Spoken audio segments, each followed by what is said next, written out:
Good morning student. आज का अपना टॉपिक है ऑर्चर्ड मैनेजमेंट का पार्ट 4, उद्यान प्रबंधन के पार्ट नंबर 4। इसमें देखिएगा टॉपिक अपने प्रतिकूल मौसम देखिएगा। प्रतिकूल मौसम में क्या होता है, जब अपने 11वीं में पढ़ा था आंधी तूफान क्या होता है, पाला क्या होता है, कोहरा क्या होता है, अतिवृष्टि क्या होता है, अनावृष्टि क्या होता है, इसके द्वारा फसलों को क्या क्या नुकसान होता है, तो उसके बारे में अपन यहाँ पे अध्ययन करेंगे। ठीक है, तो देखिए फल वृक्षों के रोपण से लेकर वृद्धि, पुष्पन, फलन तथा गुणवत्ता आदि पर मौसम का विपरीत प्रभाव पड़ता है। देखिएगा, वातावरण में तापमान का कम या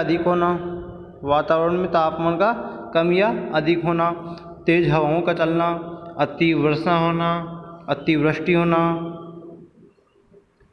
पाला पड़ना, आंधी तूफान चलना एवं अनावृष्टि होना आदि प्रतिकूल मौसम की दशाएं होती है। ठीक है, अब बात करते हैं अपन यहाँ पे इनका फसलों पर होने वाला प्रभाव। ठीक है, सबसे पहले अपन बात करते हैं पाला या तुषार।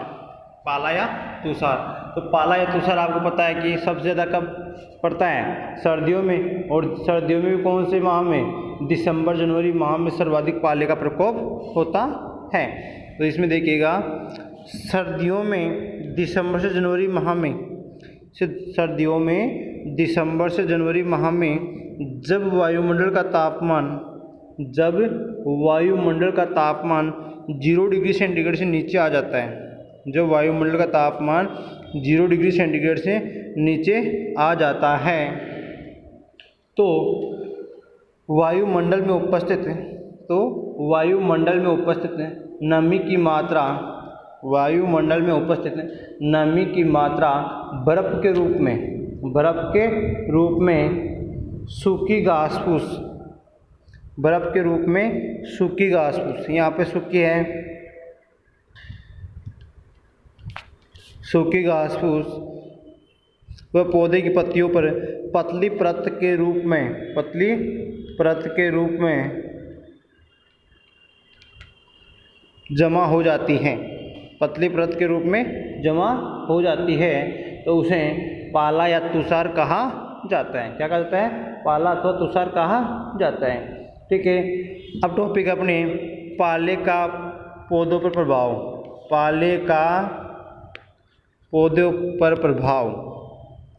देखिएगा, पाले का सर्वाधिक प्रभाव छोटे फल वृक्ष एवं चौड़ी पत्ती वाले फल वृक्षों पर होता है। वातावरण में तापमान कम होने पर पौधे की वृद्धि तथा फलन प्रभावित होता है। जब बर्फ पौधे की पत्तियों पर जमा हो जाती है, तो वह पत्तियों की कोशिकाओं में जाकर एकत्रित हो जाती है, जिससे पत्तियों का आयतन बढ़ जाता है, और पत्तियों का आयतन बढ़ने के कारण कोशिका भित्ति फट जाती है। क्या फट जाती है? कोशिका भित्ति फट जाती है एवं कोशिकाएं मर जाती हैं, जिस कारण पौधा झुलसा हुआ दिखाई देता है। अब आता है पाले से बचाव के उपाय कि पाले से किस प्रकार बचा जा सकता है। तो देखिएगा, यहाँ पे पहला है पॉइंट सिंचाई करना। पहला पॉइंट कौन सा है? सिंचाई करना।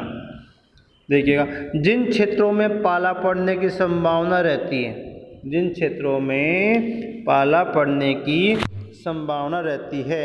उन क्षेत्रों में सायंकाल के समय या मध्य रात्रि के समय मध्य रात्रि के समय सिंचाई करना चाहिए। मध्य रात्रि के समय क्या करना चाहिए? सिंचाई करना चाहिए, जिससे फल वृक्षों के तापमान में वृद्धि होती है, जिससे फल वृक्षों के तापमान में वृद्धि होती है एवं पाले का असर कम हो जाता है। अगला पॉइंट है धुआं करना। अगला पॉइंट कौन सा है? धुआं करना। तो देखिएगा, फल वृक्षों के उद्यानों के आसपास, फल वृक्षों के उद्यानों के आसपास सायंकाल के समय, सायंकाल के समय सूखी एवं अर्ध सूखी, सूखी हुई एवं अर्ध सूखित या अर्ध सूखी हुई घास फूस को जलाना चाहिए। क्या करना चाहिए? घास फूस को जलाना चाहिए, जिससे वातावरण में धुआं फैलकर तापमान में वृद्धि हो जाती है। क्या होती है? धुआं ताप वायुमंडल में फैलेगा और उससे वायुमंडल में क्या होगी? ताप में वृद्धि होगी। ताप में वृद्धि होगी तो जो पाले का जो जमाव होता है वो क्या हो जाएगा? कम हो जाएगा। क्लियर? अगला पॉइंट है तीसरा, गंधक के अम्ल का छिड़काव करना, सल्फ्यूरिक अम्ल। तो इसमें देखिएगा, सायंकाल के समय 0.1%, सायंकाल के समय 0.1% सांद्रता के घोल का छिड़काव करना चाहिए। 0.1% सांद्रता के घोल का छिड़काव करना चाहिए। किसका? सल्फ्यूरिक अम्ल यानी अर्थात गंधक के अम्ल का छिड़काव करना चाहिए।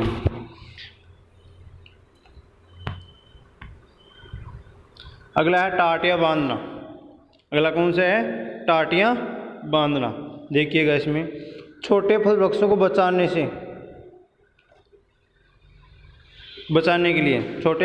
बचाने के लिए उनके चारों तरफ क्या कर दी जाती है? टाटियाँ बांध दी जाती है। फिर है अगला पॉइंट है विद्युत हीटर लगाना। तो विद्युत हीटर सिर्फ अपने जो नर्सरी एरिया होता है वहीं पे अपन लगा सकते हैं। इसमें देखिएगा, विद्युत हीटर द्वारा नर्सरी क्षेत्र में उगे हुए फल वृक्षों को तापमान उपलब्ध करवाकर पाले से बचाया जा सकता है, क्योंकि बड़े क्षेत्र में अपन हीटर का प्रयोग नहीं कर सकते। सिर्फ नर्सरी एरिया होता है वहीं पे अपन हीटर का प्रयोग कर सकते हैं। अगला पॉइंट है वायुरोधी वृक्ष लगाना। अगला पॉइंट कौन सा है? वायुरोधी वृक्ष लगाना। फलोद्यान को ठंडी एवं गर्म हवाओं, लू तथा पाले से बचाव के लिए उत्तर पश्चिम दिशा में वायुरोधी वृक्ष लगाए जाने चाहिए। अगला है पाला प्रतिरोधी किस्मों का चुनाव करना चाहिए। ठीक है, जैसे मान लो आलू है, आलू की कुपरी शीतमान है। ठीक है, मिर्च है, मिर्च की पूसा कल्याणी है। गेहूँ है, गेहूँ की खाड़चिया 65 है। तो ये क्या है? पाला प्रतिरोधी किस्में होती है। क्लियर? ये पाले से बचाव के उपाय हो गए। अब दूसरा पॉइंट आता है अपने गर्म हवाएं यानी लू। क्या है? लू। देखिएगा, भारत के उत्तरी पश्चिमी भागों में मई जून के माह में, कभी मई जून के माह में अधिक तापमान के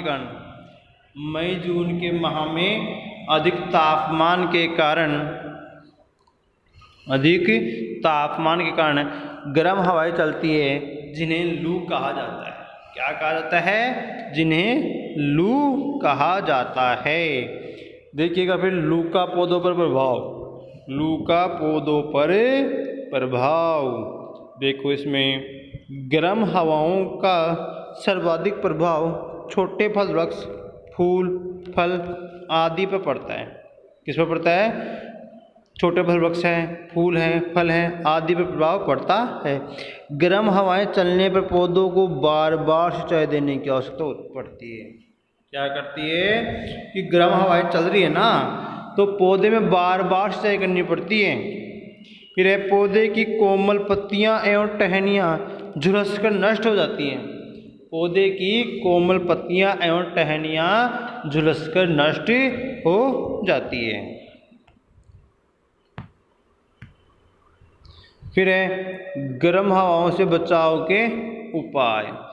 तो इसमें देखिएगा समय समय पर सिंचाई, समय समय पर क्या करनी चाहिए, सिंचाई करनी चाहिए। दूसरा है इसी में फल वृक्षों के चारों तरफ वायुरोधी वृक्ष लगाने चाहिए। फिर अगला है फल वृक्षों के चारों तरफ चूने का लेप कर देना चाहिए। फिर छोटे फल वृक्षों को बचाने के लिए टाटियाँ बांधनी चाहिए, छोटे फल वृक्षों को बचाने के लिए टाटियाँ बांधनी चाहिए। फिर है दोपहर के समय या सायंकाल के समय फव्वारे से सिंचाई करनी चाहिए। ये समझ लो दोपहर के समय क्या है, दोपहर के समय फव्वारे से सिंचाई करनी चाहिए। अगला है अतिवृष्टि। अगला तीसरा पॉइंट कौन सा है, अतिवृष्टि। देखिएगा वर्षा का अत्यधिक मात्रा में व लंबे समय तक होना,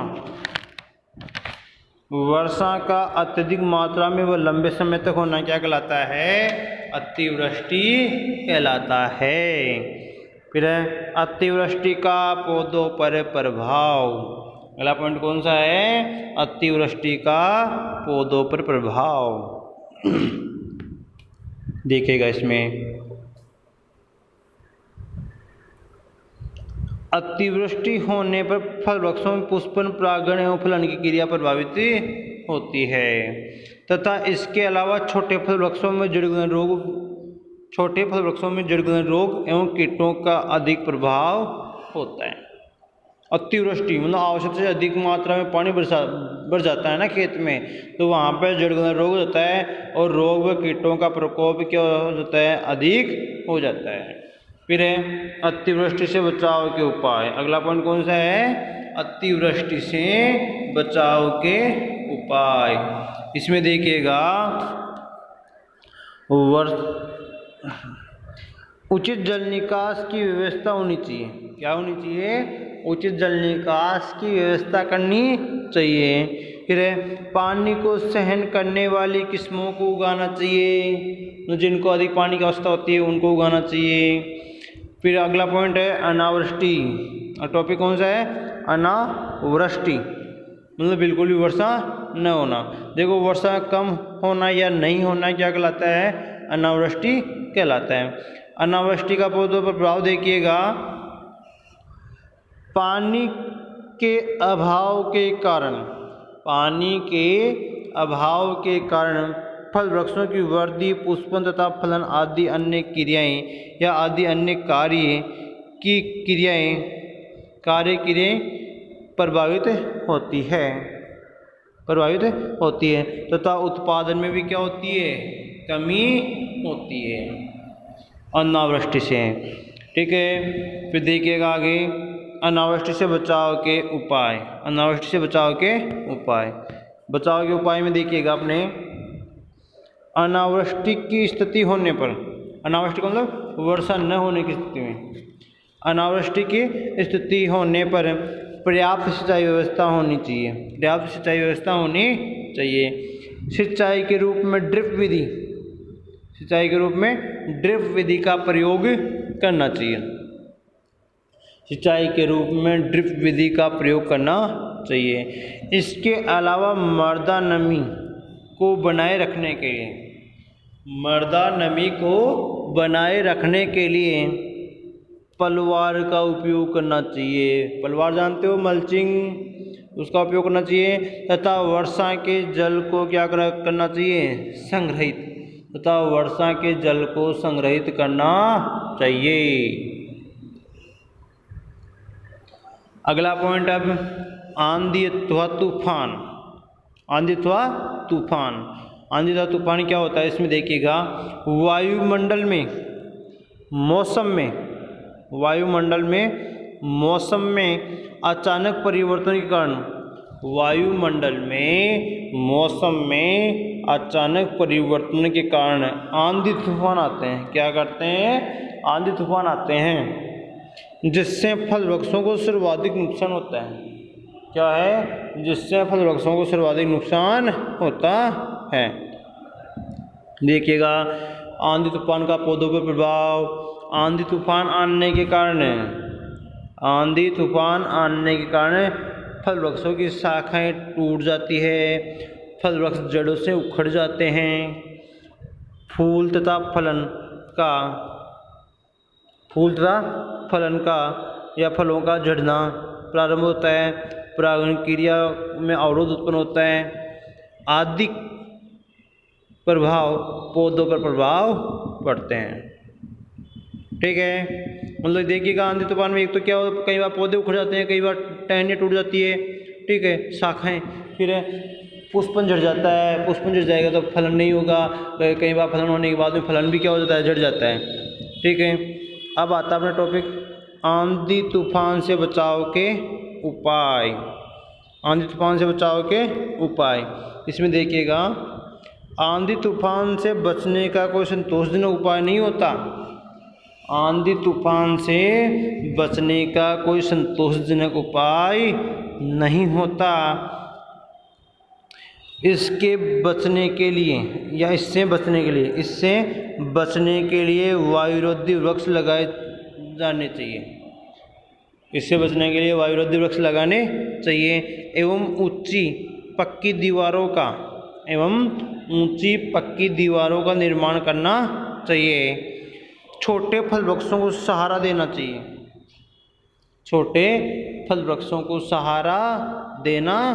चाहिए। क्लियर। अब अपने टॉपिक आता है उद्यान में अफलन की समस्या। इसमें देखिएगा कि किस प्रकार उद्यान में अफलन की समस्या होती है। तो देखिएगा अफलन से तात्पर्य होता है कि फल वृक्षों में फूल व फल नहीं बनना, या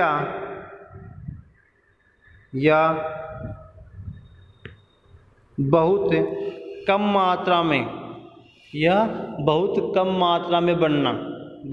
मात्रा में बनना, अर्थात उद्यानों में कम पुष्पन व फलन के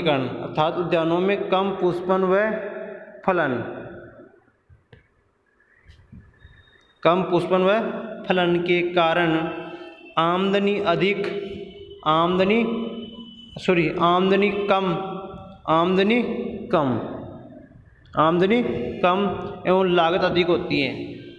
कम एवं लागत अधिक होती है, जिसे